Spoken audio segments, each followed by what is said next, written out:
You're watching The Ugly Inside.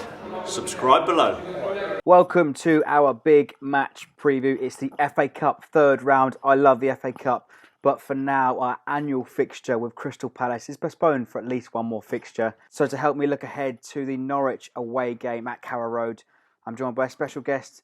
So to help us understand what to expect from Norwich on Saturday, I'm joined by Jack from Talk Norwich City. Good to see you, mate. How you doing? Yeah, very good. Thanks, mate. It's good to be here. Thanks for coming on. Right, so let's talk about Norwich first of all. Then your recent form hasn't been too good, and watching your channel recently would suggest there's a mounting pressure on Alex Neil. So overall, how have Alex Neil and Norwich have been performing recently? Yeah, it's been a really tough couple of months for Norwich City. We started the season really well. We were top of the league around the October-November part, and it just went really downhill. 8 losses in 10 going into the festive period. The festive period was a bit better. We lost on Boxing Day, and it looked like Alex Neil was about to be sacked. The board came out and said he has our full backing, which was surprising. But Norwich City aren't a club who like to sack managers. Fair enough to Delia Smith and Jez Moxey and everyone for keeping him on board. And the last 2 games have been a bit more positive.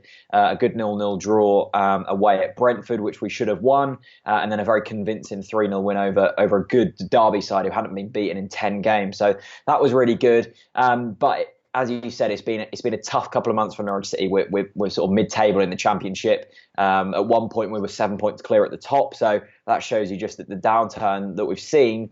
There's a lot of pressure still on Alex Neil despite the past 2 games.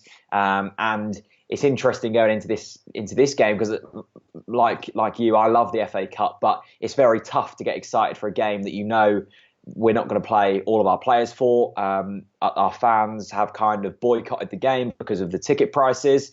Very steep at £25 for adults. So families are going to be looking at like £100 to take their kids, like that, which is just ridiculous for a third round FA Cup clash. So there's going to be hardly any people in Carrow Road, which is a shame. But at the end of the day, fans have got to speak, and ticket prices are, for this game, too expensive. Absolutely. I think a lot of our fans, there's not a lot of us going up there either, I'll be honest. It's a long way to go. Well, it's like 3 or 4 hours sometimes. Let's talk about the Derby game. And you mentioned it just there. And I've got to say, I was very impressed by Nelson Oliveira. Is that how you say it, Oliveira? I'm not sure. I think it's Portuguese say it as you say it, but I say Oliveira. But we like to call him Nelson because us Norfolk people aren't very good with dialect. So he was a star of the show, scoring a perfect hat-trick, left foot, right foot, header. Watching your channel again, I picked up on your match preview and you were, over the moon delighted from him. So what sort of can we expect from him on Saturday, or is there anybody else in particular that could be playing at Carrow Road? Yeah, I don't think Oliveira is going to be playing, mainly because of his recent form. 7 goals in 7 games from him. We'd been told from Nottingham Forest fans they were devastated not to be able to get him on a permanent deal, and it looked like he was going to go to a Premier League club, but we got hold of him, and it's evident that he's the real deal. The first real kind of goal scorer we've had since Grant Holt, really, which is really great. In terms of players who you want to look out for, it's very tough because I really don't know what kind of team is going to be playing, but we do have Matt Jarvis returning from injury. He's been out for about 6 months. He had a horrible injury, so it's good. It'll be good to see him back, hopefully. And Matt Jarvis on his day can do dangerous things. He's a fantastic player. We've missed his raw pace and his directness from the wings. In terms of the midfield, I'm not too sure. Wes Hoolahan returned at the weekend.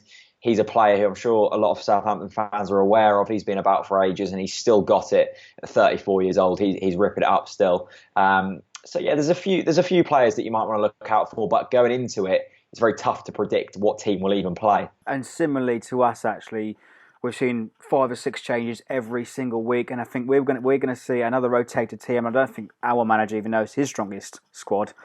So would it be fair to suggest that perhaps Alex Neil might palm off this tournament and just focus on a player push? 100%. I think even if we were to beat you in this round, we're not going to go on to win the tournament. And maybe if we were doing better in the league, then we could have expected a stronger team. But because there's so much pressure on Alex Neil, he can't risk players in these competitions. And unfortunately for Championship teams, maybe not all of the Championship teams, but for a team like us, we're never going to progress in the FA Cup, and it's just not worth that risk. Well, and there's also the small matter of the return of Nathan Redmond. We spoke in the summer. You gave us a lowdown on him, and I got to be fair to you, mate. He's pretty much everything that you told us about. He goes missing in games, and he's not set anything on fire. So, what sort of reception do you think he could get on Saturday? I think he'll get a great reception. 99% of Norwich fans love Nathan Redmond. We were disappointed to see him leave. But like I said, to get the kind of money we did for him is huge for us. It allowed us to go on and buy Pritchard and Oliveira, players like that who have done well this season. But on his day, he's got the quality. I've seen him. He's scored a few goals for you guys. But the consistency's not there, and it hasn't been there for the past 4 years. We were looking for that consistency when we first bought him. 3 years down the line, he still didn't have it, and it seems like he still hasn't got it now. So how much longer can you wait for a player to develop?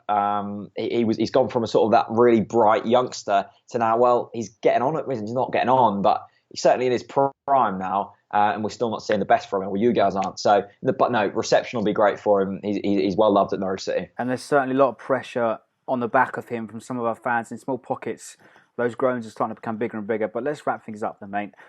Let's have a score prediction from you. I think it's going to be tough for Norwich. I like Southampton as a club, and you're certainly going to really bring it to us. I can't see us winning this game, and to be honest, I don't really want to win the game. It's very bad to say that, but league position is crucial for us for the longevity of the club and short term as well. So I'm probably going to say like a 3-1 Southampton. I think we'll probably nick a goal, but I think you'll do us. I'll be absolutely delighted if we score 3 goals away from home.